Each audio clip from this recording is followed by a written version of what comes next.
बिस्मिल्लाहिर्रहमानिर्रहीम। अस्सलाम वालेकुम। Newton third law of motion. तो थर्ड लॉ एज वी से it's quite easy, every action has an equal and opposite reaction. ये इसकी शॉर्ट स्टेटमेंट है, लेकिन थोड़ा सा कंसाइज अगर इसको करें, आप थोड़ी एक्सप्लेनेशन डालें तो हम यूँ कहेंगे, to every force of action on one body there is an equal and opposite force of reaction on. यहाँ से ये पता चल रहा है कि एक्शन और रिएक्शन एक बॉडी पर एक्ट नहीं करते, they act on different bodies. क्योंकि ये डिफरेंट बॉडीज पर एक्ट करते हैं, इस वजह से ये एक दूसरे को बैलेंस या कैंसिल नहीं कर सकते। बैलेंस फोर्सेस उसी वक्त करती हैं जब वो एक ही बॉडी पर एक्ट कर रही हों।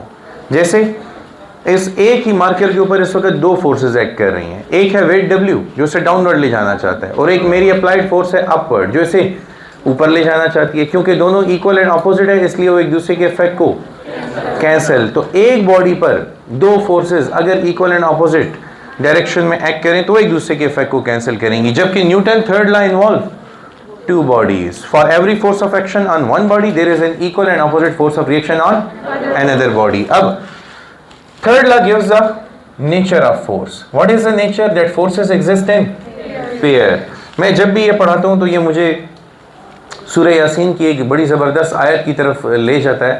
उस आयत की को मैं एज ए रेफरेंस इस्तेमाल करता हूँ कि अल्लाह ताला सूरह यासीन में कहते हैं, सुभान अल्लज़ी, पाक है वो ज़ात, खलक़ल अज़वाज कुल्लहा, जिसने जोड़े पैदा किए तमाम चीज़ों के भी, वमिन अनफुसिम, तुम्हारे अपने नफ्स के भी, वमिम्मा तुंबितुल अर्द, ज़मीन में भी जितनी भी चीज़ें उनके भी, वमिन अनफुसिम, तुम्हारे अपने नफ्स के भी, वमिम्मा ला यालमून, और उन चीज़ों के भी जिनको आप जानते ही नहीं हैं। यानी ये अल्लाह ताला ने जो सूरह इखलास में शुरू किया ना, कुल हो अल्लाहु अहद, कह दीजिए कि अल्लाह एक है। तो ये जो वहदनियत है ये सिर्फ़ और सिर्फ पूरी कायनात में खालिक की प्रॉपर्टी है, अल्लाह ताला की प्रॉपर्टी है कि वो अकेले एग्जिस्ट कर सकते हैं। तो अल्लाह ताला ने ये प्रॉपर्टी अपने लिए रखी हुई है। इसके अलावा मखलूक़ात जितनी भी हैं उनको किस में पैदा किया है? पेयर्स में। तो ये अल्लाह ताला ने कुरान में दोनों बातें बता दी, सूरह इखलास में वहदनियत और सूरह यासीन की इस आयत में, कि हमने ज़मीन पर जितनी भी चीज़ें हैं उनको जोड़ों में पैदा किया, मर्द और औरत को भी जोड़ों में पैदा किया, और उन चीज़ों को भी जोड़ों में पैदा किया जिनको आप जानते ही नहीं हैं। तो वो आपको हमेशा फ़िज़िक्स में भी नज़र आएगा। फ़िज़िक्स में बहुत सी ऐसी चीज़ें हैं जो आपको पेयर्स में नज़र आती है, जैसे फोर्सेस पेयर में नज़र आती हैं। इसका फ़ायदा न्यूटन ने उठा लिया।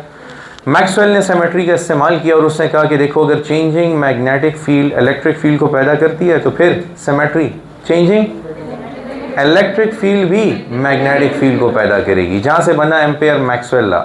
आपके पास डी ब्रोगली ने भी इसी बात का फ़ायदा उठाया। अगर waves as a particle behave कर सकते हैं तो फिर पार्टिकल्स भी एज अ वेव बिहेव कर सकते हैं। तो ये जितने भी फिनोमेनास हैं या मखलूक़ात हैं, लिविंग हैं, नॉन लिविंग है, सारे पेयर्स के इस प्रिंसिपल को फॉलो कर रहे हैं। ये अल्लाह ताला ने रखा हुआ है। अब न्यूटन थर्ड लॉ में दूसरा पॉइंट लिखते हैं हम कि action and reaction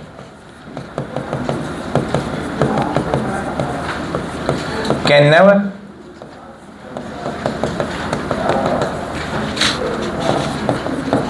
cancel each other because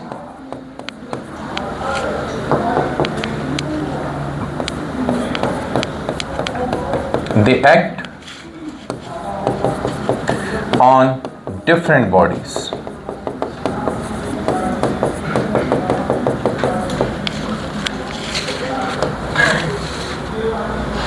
ये आपके पास न्यूटन थर्ड लॉ का एसेंस है। मैथमेटिकली आप लिख सकते हैं, to every force of action F due to a body A on body B is equal in magnitude but opposite in direction to the reaction of B on A। तो ये दो bodies में यहाँ graphically भी show करना चाहूँगा कि visuality is always good. जो चीज़ें नज़र आती हैं उसको ब्रेन बहुत जल्दी एक्सेप्ट कर लेता है। जैसे ये हमारे पास एक मास M है, ये दूसरा मास M है। अच्छा, इसका ताल्लुक रिमेंबर मासेस से नहीं है, अर्थ एक बहुत बड़ा मास है और हम बहुत छोटे मास हैं, हम में से कौन ज़्यादा फोर्स दूसरे पे लगाएगा? हाँ, इक्वल फोर्स लगाएंगे। अच्छा, न्यूक्लियस पर बहुत बड़ा चार्ज है, जैसे कार्बन का न्यूक्लियस +6e चार्ज है, वो अपने इनर मोस्ट इलेक्ट्रॉन जो कि अकेला है, वो उस पर ज़्यादा फोर्स लगाएगा या इलेक्ट्रॉन न्यूक्लियस पे? सेम। न्यूटन थर्ड लॉ हर जगह पर चल रहा है, ग्रेविटी में भी चल रहा है, यानी फोर्सेज है ना, जहाँ पे भी फोर्सेज है न्यूटन थर्ड लॉ काम करता रहेगा। तो उसको आप याद रखिएगा। अच्छा, अगर ये आपके पास लेट से बॉडी ए है तो इसकी फोर्स को फोर्स ऑफ एक्शन कह दें FAB, और ये बॉडी बी है तो इसकी फोर्स को आप फोर्स ऑफ रिएक्शन कह दें FBA। तो क्योंकि ये दोनों डिफरेंट बॉडीज पर एक्ट कर रही हैं, इसीलिए एक दूसरे के इफेक्ट को कभी भी कैंसिल नहीं करते। अच्छा, इसमें जरा अंडरस्टैंडिंग डेवलप करें आप।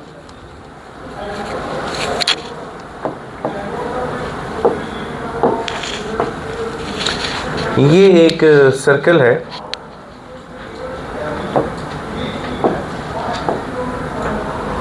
इस सर्कल में एक स्टोन रिवॉल्व कर रहा है right in front of you. It is tied to a string.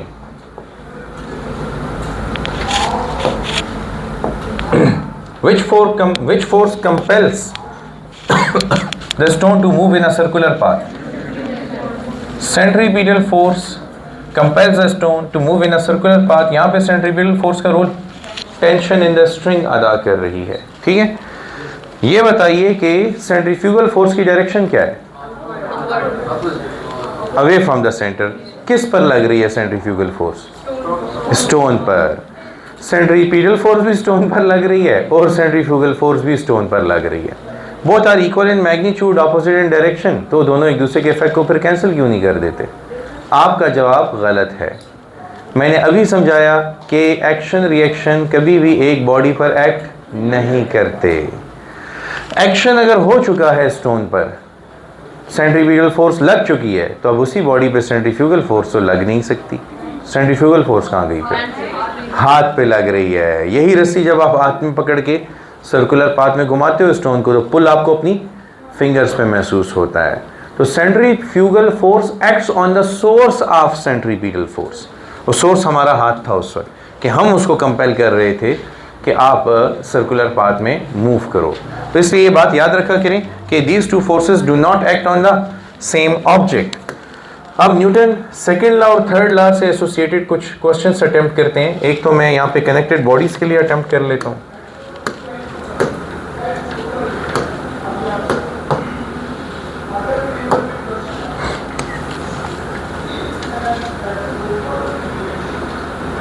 अच्छा, ये दो बॉडीज हैं जो एक हॉरिजॉन्टल सरफेस पे लाई कर रही हैं।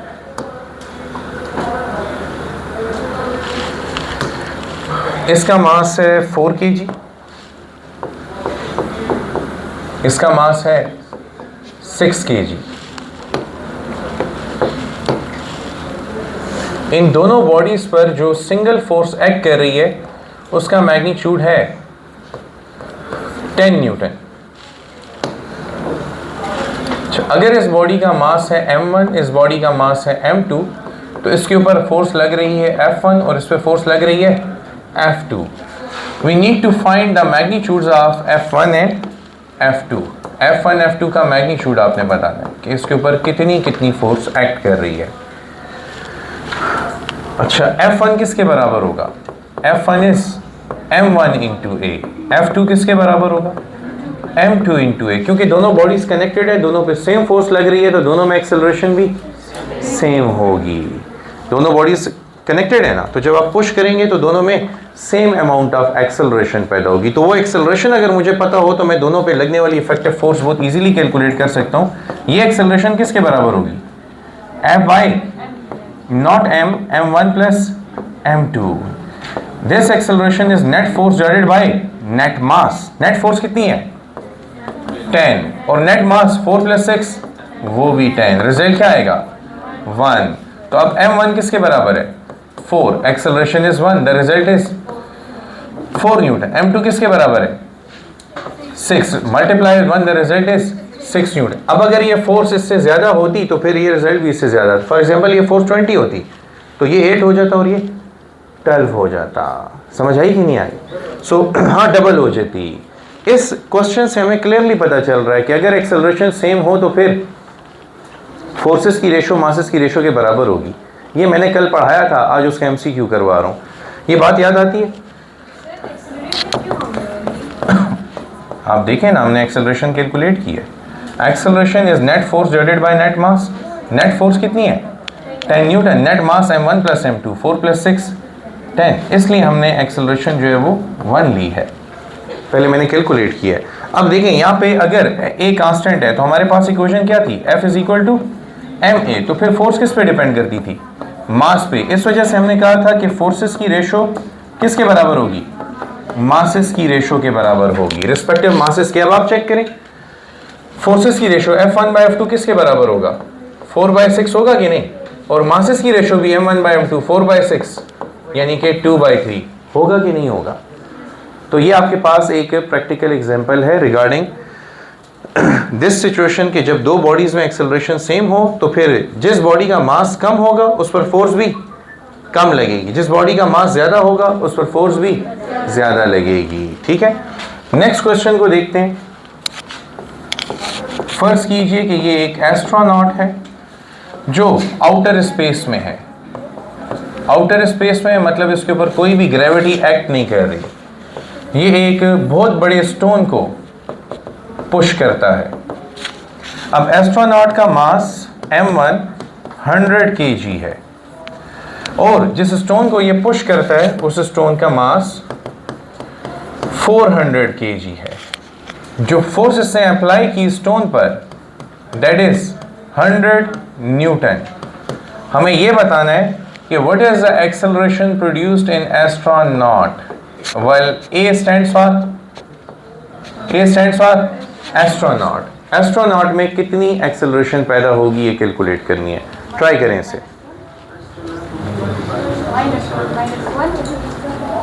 चेक करते हैं, बाकी लोग सॉल्व करें। चलें,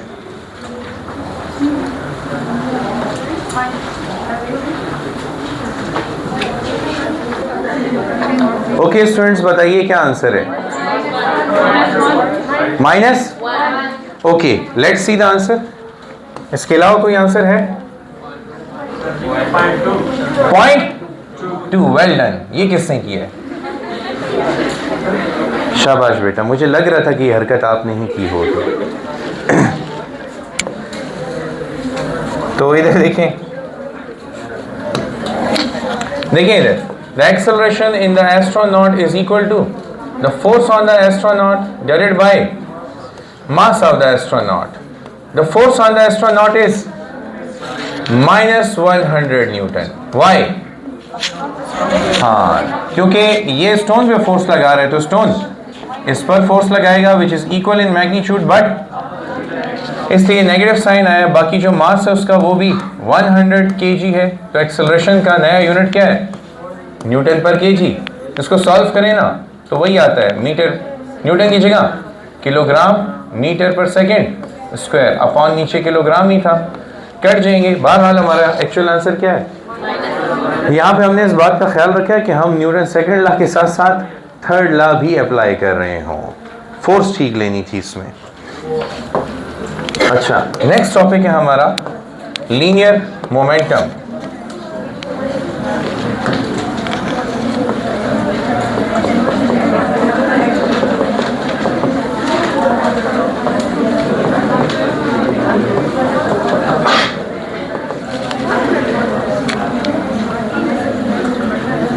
What is linear momentum? It is a product of mass and velocity. बताइए ये इक्वेशन कब वैलिड है? The equation is valid only when मास को कांस्टेंट ही होता है, वेलोसिटी की बात हो रही है। When velocity remains constant। अगर वेलोसिटी वेरिएबल हो तो हम किससे हेल्प लेंगे? एवरेज वेलोसिटी से हेल्प लेंगे। If the body is moving with variable velocity, we take help from average velocity. अच्छा, अब ये नोटिस करें कि मोमेंटम कितने फैक्टर्स पे डिपेंड करता है? कौन कौन से? मास एंड, अच्छा मोमेंटम अगर मैं कहूँ सिर्फ मास पे डिपेंड करता है तो उसके लिए कंडीशन क्या होगी? कि वेलोसिटी कांस्टेंट हो। ठीक है, और अगर हम यहाँ पे रेशो बनाना चाहें तो for a constant velocity the ratio of momenta is equal to the ratio of respective mass. समझ आती है? अगेन हम लेंगे P1 is equal to m1v, P2 is equal to m2v। तो P1 बाई P2 जब कैलकुलेट करेंगे v तो वैसे भी कैंसिल हो जाएगा, सेम रिजल्ट आएगा। अच्छा, फिर ये इस कंडीशन के साथ रिजल्ट आया। फिर बताइए कि अगर मैं ये कह दूं कि मास कांस्टेंट है तो फिर मोमेंटम किस पे डिपेंड करेगा? वेलोसिटी पे। For a constant mass momentum depends upon velocity. So P is directly proportional to V. So we write P1 by P2 is equal to V1 by V2. For a constant mass, the ratio of momenta is equal to ratio of respective velocities.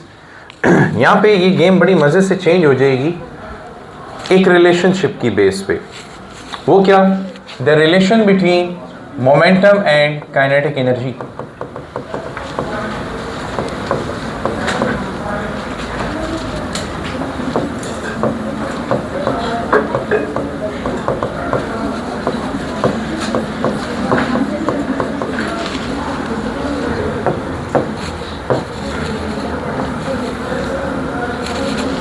अच्छा, relation between momentum and kinetic energy में देखें। पहले इधर देख लें सारे, इनमें से कौन सा फार्मूला काइनेटिक एनर्जी और मोमेंटम को रिलेट करता है?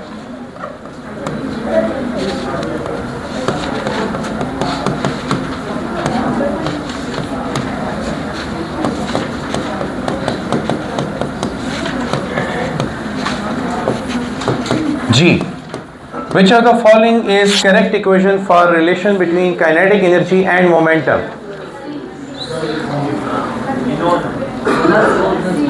नोन नहीं होता बेटा, नन। नोन का मतलब जानना और नन का मतलब कोई नहीं इनमें से। हाँ,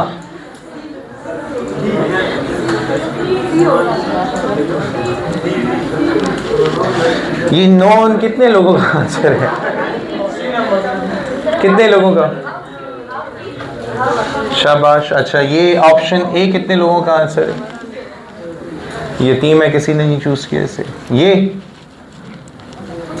पी स्क्वायर बाई 2m वाले कोई भी नहीं है इस दुनिया में। अच्छा, सबर करो। ये वाले हाफ ऑफ पी वाले पीवी आप लोगों ने नहीं बताया बेटा। नोन। अच्छा, none is wrong. It is option C, half of PV. ये रिलेशन देखिए आप, ये कहां से स्टार्ट होता है? E is equal to half mv square. तो अब यहां से दो रास्ते हैं रिलेशन बनाने के लिए। या तो आप लिखें E is equal to half of M V into V, ये वी स्क्वायर ओपन कर दें तो product of mass and velocity square, तो E is equal to half of P V. तो एक रिलेशन ये बनेगा। और या फिर आप इसी इक्वेशन में मास से मल्टीप्लाई भी करें और डिवाइड भी करें तो E is equal to half of M V square multiply with m divided by m into m square. तो E is equal to half m square V square upon m square. So ये m square V square क्या बन जाएगा? p square. So you get p square upon 2m। ये आपके पास second relationship है। अब देखें, अच्छा, आपके पास काइनेटिक एनर्जी कैलकुलेट करने के कितने रास्ते हैं? Kinetic energy is equal to half M V square, ये पहली इक्वेशन। फिर kinetic energy is equal to half of P V, ये दूसरी इक्वेशन। फिर kinetic energy is equal to P square by 2m। इसी तरह मोमेंटम कैलकुलेट करने के भी तीन फार्मूले हैं। एक तो बाय डेफिनेशन मोमेंटम का formula P is equal to mv। दूसरा यहां से निकालें, इसी इक्वेशन से मोमेंटम किसके बराबर होगा?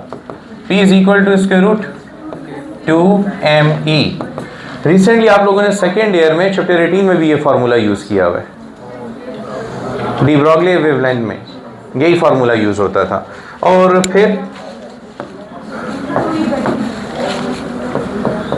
P इज इक्वल टू 2 उधर शिफ्ट करेंगे, V नीचे चला जाएगा, 2E डिवाइडेड बाय। तो अब आप मोमेंटम 3 फार्मूलाज के मुताबिक कैलकुलेट कर सकते हैं। एक ये है, एक ये है, काइनेटिक एनर्जी भी 3 फार्मूलों से और मोमेंटम भी 3 फार्मूलों से आप लोग कैलकुलेट कर सकते हैं बहुत इजीली। ये याद रखने हैं आप।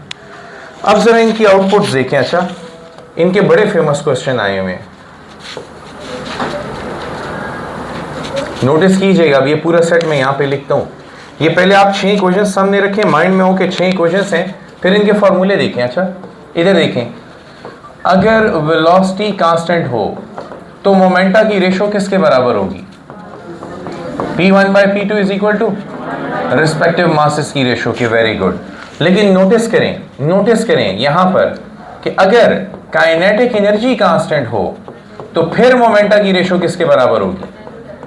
हाँ, under root of square root of ratio of respective masses. समझ आइए, यहाँ पे मोमेंटम मास के डायरेक्टली प्रोपोर्शनल है जब वेलोसिटी कांस्टेंट है, लेकिन यहाँ पे डायरेक्टली प्रोपोर्शनल है स्क्वायर रूट के जब काइनेटिक एनर्जी कांस्टेंट है।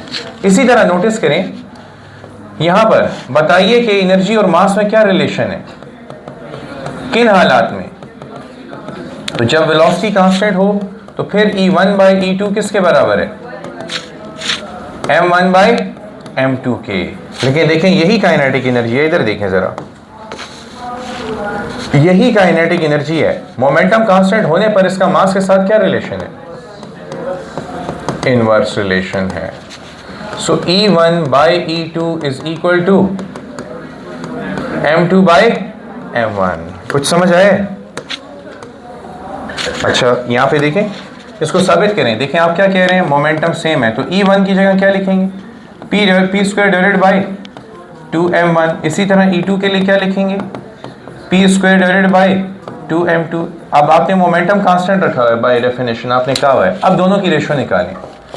E1 by E2 is equal to P square upon 2M1 divided by P square upon 2M2। P square 2 और 2, M2 ऊपर और M1 नीचे। The result is M2 by M1। समझ आई? कोई भी रेशो साबित करने के लिए बस आप यही तरीका इख्तियार करेंगे, जो चीज़ कांस्टेंट है उसके साथ कोई सबस्क्रिप्ट इस्तेमाल ना करें, जो कांस्टेंट नहीं है उसके साथ 1 या 2 इस्तेमाल करें, और उसके बाद डेरिवेशन कौन सा साबित करके दूं और बताएं? और कोई साबित करके दूं इसमें से? कौन सा अंडर रूट वाला? वो ये वाला। ओके, इसकी एक्सप्लेनेशन भी देखें। ये देखें ये कैसे आता है। ये कुछ यूं आता है कि आपने कंसिडर किया P1 by P2 is equal to square root of इधर 2M1 E1। अब E तो कांस्टेंट है ना, तो उसको 1 लगाने की जरूरत नहीं है। इधर भी M2 E, 2 और 2 E और E, रिजल्ट क्या आएगा? Square root M1 by M2। अच्छा, मैं अब आपको बताता चलूं, ये ऑलरेडी इंटर टेस्ट में आ चुका है, पहले भी हिस्ट्री इंटर टेस्ट की, ये भी, ये वाला नहीं और ये वाला, ये ऑलरेडी इंटर टेस्ट में आ चुके हैं, ये दोनों आ चुके हैं। इन पे पास पेपर्स में क्वेश्चंस भी मौजूद हैं। तो आपको अगर ये 6 रिलेशन बड़े आसान तरीके से समझ आ चुके हैं, आपको पता है कि ये 6 रिलेशन कहाँ से आए हैं, तो इन 6 रिलेशंस के ये क्वेश्चंस तो फिर बहुत ज़्यादा आसान होते हैं, जो आप इजीली अटेम्प्ट कर पाएंगे। मैंने आप लोगों को बहुत शुरू के लेक्चर्स में कहा था, या रेशोज़ होंगी या परसेंटेजेस होंगी, और रेशोज़ परसेंटेजेस की क्वेश्चन बड़े इंपॉर्टेंट है। इसमें भी जो बहुत इंपॉर्टेंट क्वेश्चन है, इसका इंपॉर्टेंट क्वेश्चन एक बता रहा हूँ आप लोगों को। रिलेशनशिप आपके सामने लिखा होगा, तो वो आपको यूं कहेगा,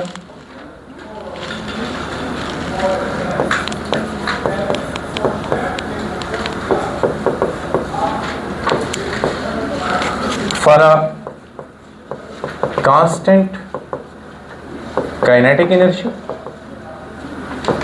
if ratio of momenta of two objects is 1:2, then ratio of their respective masses is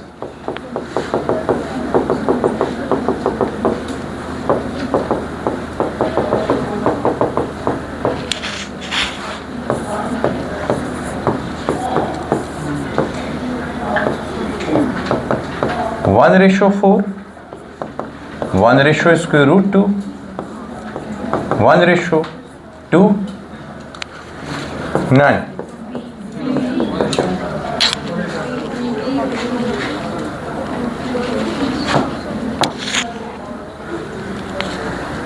चलें देखें इसे और सॉल्व करें।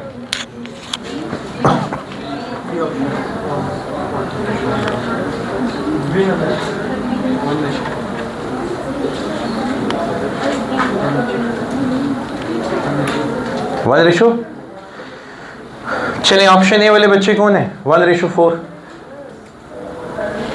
ऑप्शन बी,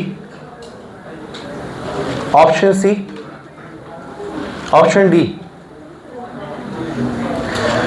अब ये वाले क्वेश्चन इतने खतरनाक हैं कि जब तक आप इनको सॉल्व करके नहीं आंसर निकालेंगे आपसे हमेशा गलती होगी, क्योंकि इसमें अक्सर आपको ये भूल जाता है कि स्क्वायर कब करना है और स्क्वायर रूट कब लेना है। क्वेश्चन में देखें आपको क्या दिया हुआ है, ratio of momentum for kinetic energy, मतलब ये ऊपर वाली सिचुएशन इस्तेमाल हुई है, ये वाली सिचुएशन हमने इस्तेमाल की है कि अगर काइनेटिक एनर्जी कांस्टेंट हुई तो मोमेंटम की रेशियो किसके बराबर होगी? हाँ, तो सबसे पहले आप अपना फॉर्मूला लिखें, P1 by P2 is equal to square root M1 by M2। उसके बाद P1 बाई P2 की वैल्यू क्या है? 1 by 2 is equal to square root M1 by M2। अब दोनों तरफ स्क्वायर कर लेंगे, समझ आई?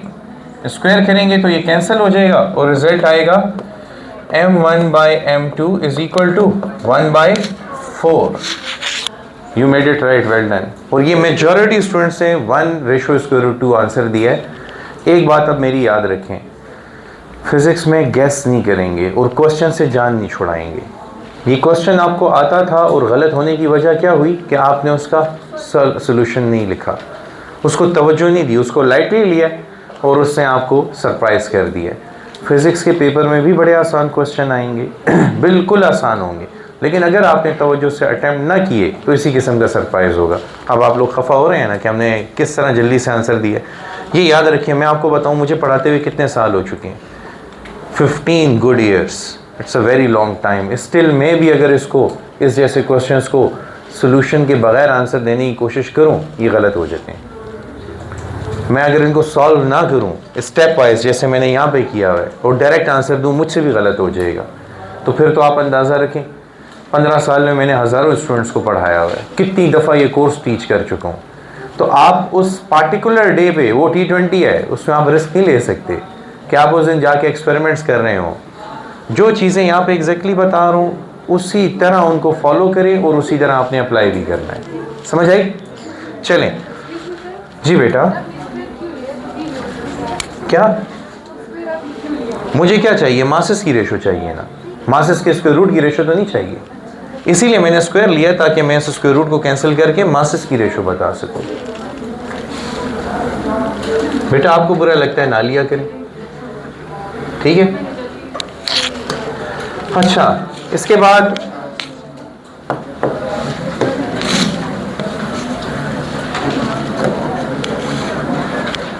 रिलेशन बिटवीन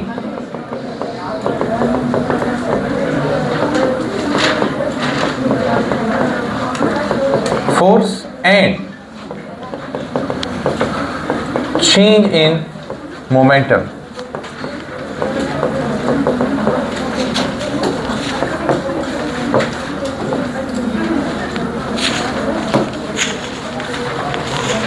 ये तो क्लियर सी बात है, F is equal to MA, F is equal to M delta V by delta T, पहले भी पढ़ाया हुआ है।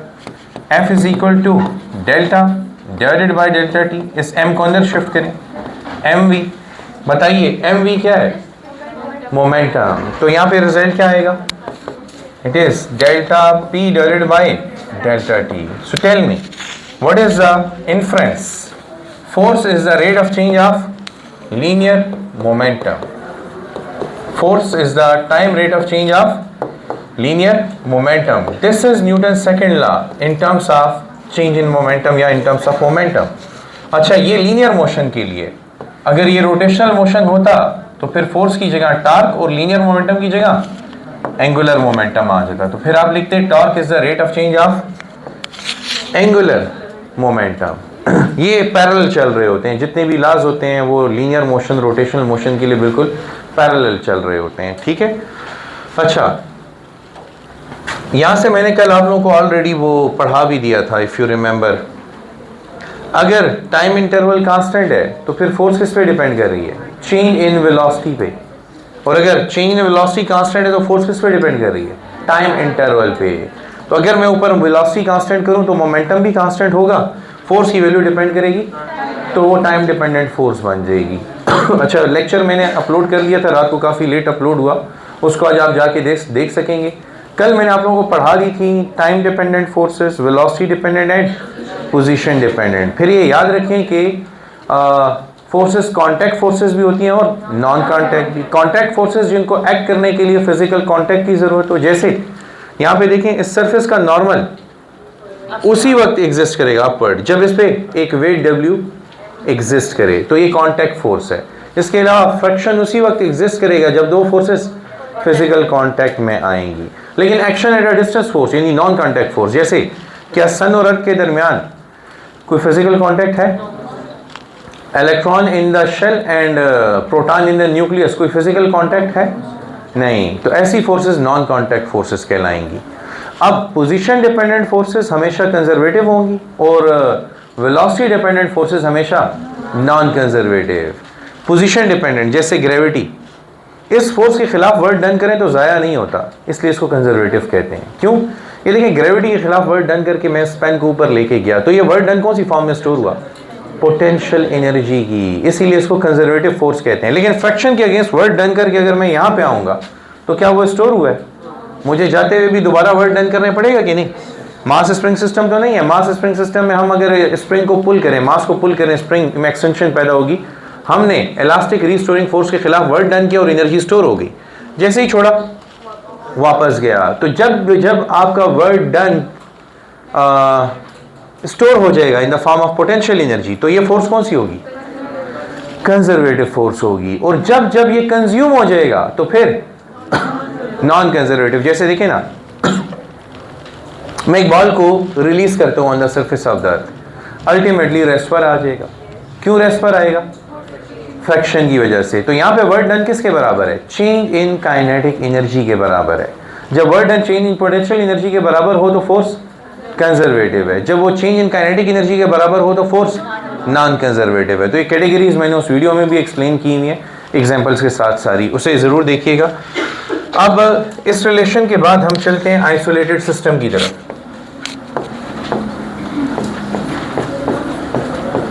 What is isolated system?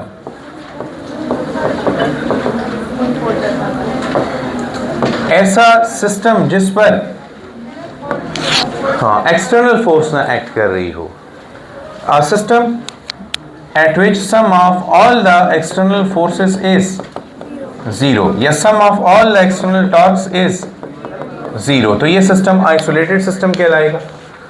अब इसकी एग्जांपल देखिए। What is an isolated system?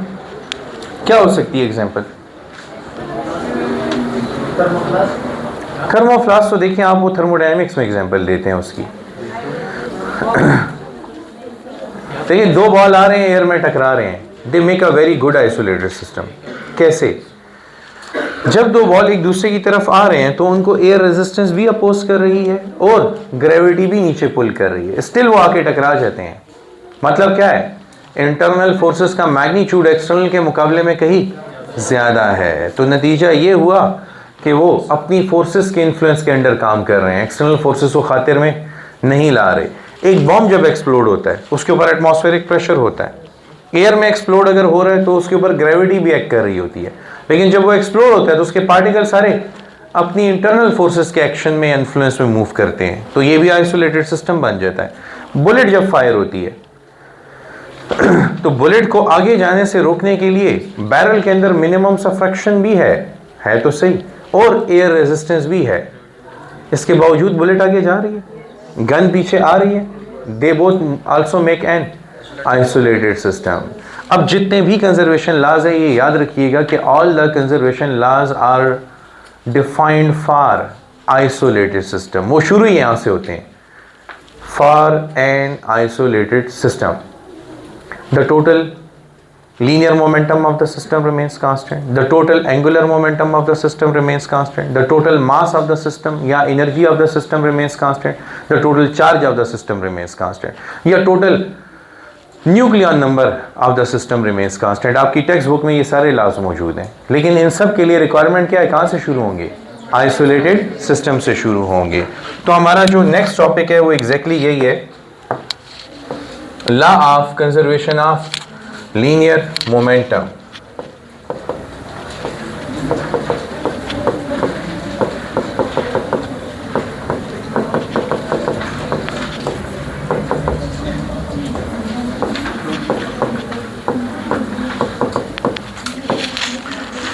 तो शुरू वहीं से करें, अच्छा, कि अगर सिस्टम पर कोई एक्सटर्नल फोर्स ना हो तो सिस्टम का मोमेंटम क्या रहेगा, कांस्टेंट रहेगा। सिस्टम का मोमेंटम कांस्टेंट रहने का क्या मतलब है, initial momentum is equal to या change in momentum of the system is zero. ठीक है, अब ये याद रखें कि न्यूटन लॉज की वायलेशन है, न्यूटन लॉज वायलेट हो सकते हैं, लेकिन कंजर्वेशन लॉज की कोई भी वायलेशन नहीं है। आपके पास कुछ लॉज ऐसे फंडामेंटल लॉज हैं जो यूनिवर्स की एक वेरी एग्जिस्टेंस उन्हीं पे डिपेंड कर रही है, वो कंजर्वेशन लॉज हैं, तो वो कभी वायलेट नहीं होते। इसके अलावा जितने भी लॉज हैं उनकी एक्सेप्शंस होती हैं, जैसे आप लोगों ने लेंस लॉ पढ़ा हुआ है ना, लेंस लॉ आप लोग यही कहते थे कि जब भी इंड्यूस्ड ईएमएफ पैदा होगी वो अपनी काज को अपोज करेगी। तो वो अपोज कैसे करती थी कि आपने एक मीडियम पे फ्लक्स चेंज किया, उसमें एक इंड्यूस्ड ईएमएफ पैदा हुई, उसकी वजह से इंड्यूस्ड करंट फ्लो करेगी और वो करंट एक्सटर्नल फील्ड को अपोज करेगी। यानी अगर एक मैग्नेट का नॉर्थ पोल किसी लूप के करीब आ रहा है तो इस लूप पर कौन सा पोल पैदा होगा, नॉर्थ पोल पैदा होगा, ताकि वो इस इनकमिंग नॉर्थ पोल को अपोज करे, लेंस लॉ। लेकिन वो कौन से मटेरियल्स हैं जो लेंस लॉ को ओबे नहीं करते, diamagnetic materials are magnetized in the direction of magnetic field, they do not obey Lenz law। तो सिखा ये रहा था कि वायलेशंस हैं हमारे, कुछ लॉज ऐसे हैं जो वायलेट हो जाते हैं, लेकिन ये फंडामेंटल लॉज हैं, ये कभी भी वायलेट नहीं होंगे, तो इसमें बहुत एहतियात रखनी है। अच्छा, कंजर्वेशन लॉज में दो स्पेसिफिक एग्जांपल्स आपकी बुक ने डिस्कस की हुई हैं, एक एक्सप्लोजन ऑफ बॉम्ब और दूसरा बुलेट और gun system, firing of bullet from a gun. ये बड़े इंपॉर्टेंट है, एग्जैक्टली इसी को देखना है। इसमें मैं आपको 4 या 5 कैटेगरीज के एमसीक्यूज करवाऊंगा और आते भी उन्हीं में से हैं। तो पिछले साल भी जब आप लोगों का पेपर आया था तो उस पेपर में एग्जैक्टली वही क्वेश्चन आया हुआ था जो मैंने इस क्लास में करवाया था। आप अपना पेपर भी उठा के देख लें, पिछले साल जो आया था 2025 का, और अब तो मेरे वीडियो लेक्चर्स भी मौजूद हैं और ये वीडियो लेक्चर पिछले साल की भी नहीं है, उससे भी पिछले साल की रिकॉर्डिंग की थी मैंने। ये हमेशा मैं मोमेंटम के मैंने 4 केसेस बना के रखे हुए हैं कि या तो एक बॉडी 2 में स्प्लिट होगी, जैसे बॉम्ब एक्सप्लोड होता है तो सिस्टम शुरू में एक होगा, बाद में मल्टीपल बन जाएंगे। बुलेट गन सिस्टम, शुरू में एक ही सिस्टम है, बाद में गन पीछे बुलेट आगे, या फिर ऐसा हो सकता है कि 2 से 1 बन जाए। अच्छा, इसमें एक और एग्जांपल भी थी, एक न्यूक्लियस अल्फा पार्टिकल इजेक्ट कर दे, तो अब क्या हुआ है, 1 से 2 सिस्टम बन गए। इसमें यह भी हो सकता है एक ट्रक जा रहा था, उसके ऊपर बाहर से किसी ने एक मास एम फेंक दिया, तो अब क्या हुआ, 2 से 1 सिस्टम बन गया। बस इतनी सी बात है कि ये या तो 2 से 1 सिस्टम बनाएगा या 1 से 2 सिस्टम बनाएगा। आप अपने उस क्वेश्चन को आइडेंटिफाई करें कि ये क्या कर रहा है, उसके बाद सोल्यूशन बड़ा आसान होता है। आप वही लिखते हो, P1 + P2 is P1 + P2, P1i + P2i is equal to P1f + P2f, initial momentum is equal to final. देखिए इसके ऊपर, जैसे मैं एक सिस्टम सॉल्व करता हूँ, जैसे हमारे पास है एक्सप्लोजन ऑफ बॉम्ब।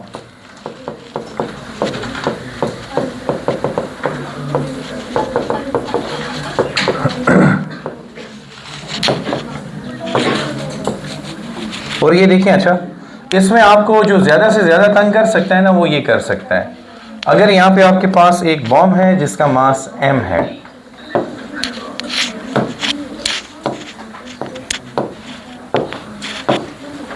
ये है बॉम्ब जिसका मास m है, और ये बॉम्ब वर्टिकली डाउनवर्ड गिर रहा है, मतलब इसका initial momentum along x axis 0 और initial momentum along y axis is non zero.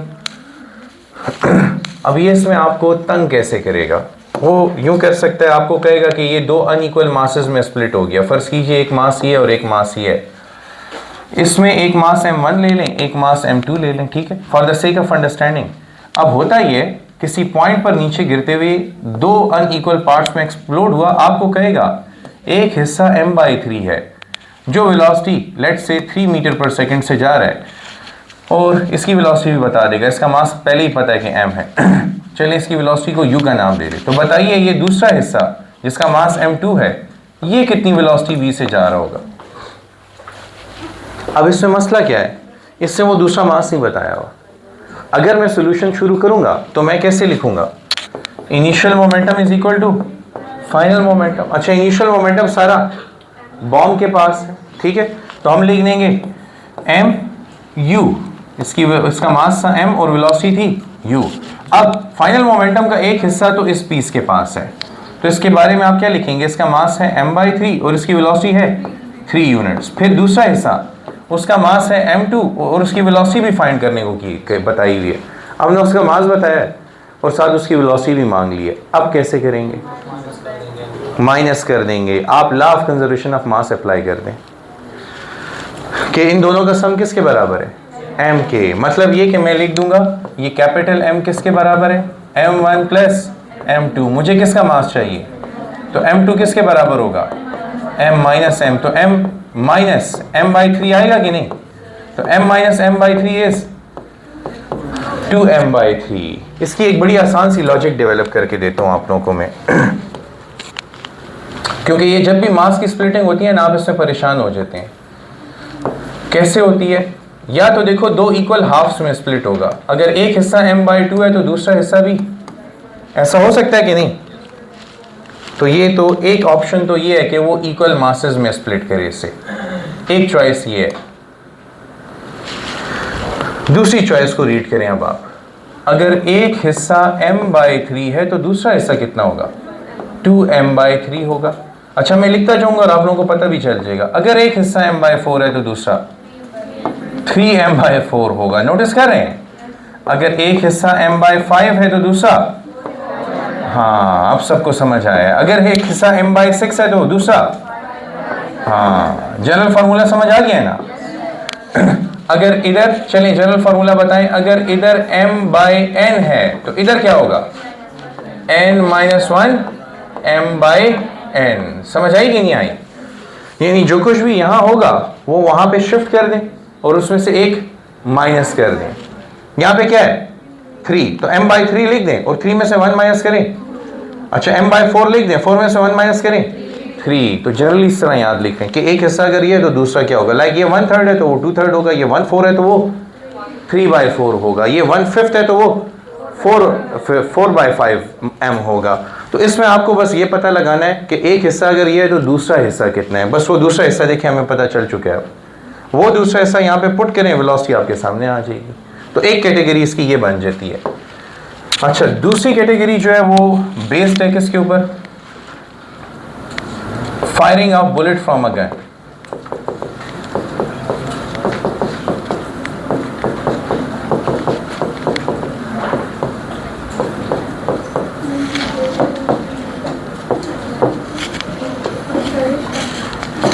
अच्छा देखिए इधर सारे,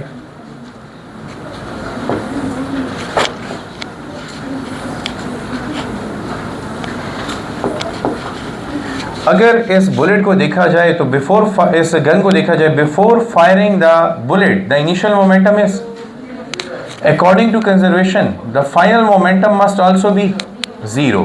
लेकिन वो 0 कैसे होता है कि अगर ये गन और ये बुलेट का मोमेंटम हो तो बुलेट जो है वो इस डायरेक्शन में जाएगी तो गन अपोजिट डायरेक्शन में रिकॉइल करेगी। ठीक है, इसका फायदा उठाते हैं। हम लिख देते हैं initial momentum is equal to final momentum. Initial momentum is the sum of final momentum of gun and final momentum of bullet. तो 0 is equal to final momentum of the gun, mass of the gun, recoil velocity of the gun, plus mass of the bullet and recoil velocity of the and muzzle velocity. इसको muzzle velocity यानी projectile की जो velocity होती है, इसकी recoil velocity होती है, उसकी मजल वेलोसिटी होती है। बुलेट के लिए मजल का वर्ड भी इस्तेमाल हो सकता है। अब आपको वीजी की वैल्यू चाहिए, बताइए वीजी किसके बराबर होगा? Minus M G V G is equal to M B V B. तो बताइए वी जी की क्या वैल्यू होगी? Minus M B divided by M G into V B. ये नेगेटिव साइन क्या शो कर रहा है कि दोनों अपोजिट डायरेक्शन में जाएंगे। और इसी इक्वेशन से फिर हमें अपने फर्दर एमसीक्यूज ही मिल जाते हैं। वो क्या? फर्स्ट वन, बताइए कि वेलोसिटी ऑफ द गन का बुलेट की वेलोसिटी के साथ क्या रिलेशन है? Direct. Velocity of the gun का मास ऑफ द बुलेट के साथ डायरेक्ट। और वेलोसिटी ऑफ द गन का मास ऑफ द गन के साथ never use a heavy bullet in a small gun. Why? हम कभी भी छोटी गन में बड़ी बुलेट नहीं इस्तेमाल करेंगे। क्यों? रिकॉइल बहुत ज़्यादा होगा। अगर मास कम होगा किसी गन का तो उसका रिकॉइल बहुत। इसकी मिसाल ऐसे हैं, आपने वो बजूका देखी हुई है? बजूका, रॉकेट लॉन्चर। अब तो बच्चे, आप लोगों को पता नहीं होगा, आप लोगों को पता होगा। हाँ, लड़कियों को पता होता है ना, छुरी, चाकू, गन्स एक्सेट्रा एक्सेट्रा। जी, मेरी बेटियों को पता है। अच्छा, अब देखें, हमें तो पता नहीं होगा। अगर हम जैसे कमज़ोर लोग कोई बजूका चलाएं तो क्या होगा? मिसाइल आगे जाएगा, बंदा पीछे जाएगा। रिकॉइल ज़्यादा है ना। जब आपके पास बुलेट का मास भी ज़्यादा हो, जैसे वो मिसाइल है ना, उसका मास भी ज़्यादा है और उसकी वेलोसिटी भी ज़्यादा है, तो फिर रिकॉइल हम जैसे लोग नहीं बर्दाश्त कर पाएंगे। इनको चलाने के लिए या तो बड़े बड़े कमांडोज होते हैं, स्पेशल टेक्निक्स उनको सिखाई जाती हैं, या फिर बड़ी बड़ी मशीन गन्स पे इस टाइप की गन्स को इंस्टॉल किया जाता है। आपने टैंक के ऊपर एक चीज़ नोट की होगी, टैंक को मिसाइल फायर करते हुए देखा ना, तो उसका जो जिस कैनन से उसे फायर किया जाता है, वो कैनन मूवेबल होता है ताकि वो पीछे स्प्रिंग लगा हुआ रिकॉइल बर्दाश्त कर सके। अब इस टाइप के जितने भी क्वेश्चन आएंगे उनमें याद रखिएगा, आपको मास of the bullet, mass of the gun दिया होगा, या तो वेलोसिटी ऑफ द बुलेट मांगेगा या वेलोसिटी ऑफ द गन मांगेगा। अब मैं ऐसा करूंगा कि इसके जो 4 टाइप के एमसीक्यूज हैं, मेरी कुछ एमसीक्यू बुक में भी है स्पेशल एमसीक्यूज इसके ऊपर, जो मैंने 4 टाइप्स इसकी बनाई हैं, वो भी उसके ऊपर एक वीडियो बना के इंशाल्लाह शाम को मैं अपलोड कर दूंगा। तो आप उसकी वीडियो देख के इसके एमसीक्यूज प्रैक्टिस कर लें, और फिर आप लोगों को कुछ एमसीक्यूज में व्हाट्सएप ग्रुप में भिजवा दूंगा। Thank you.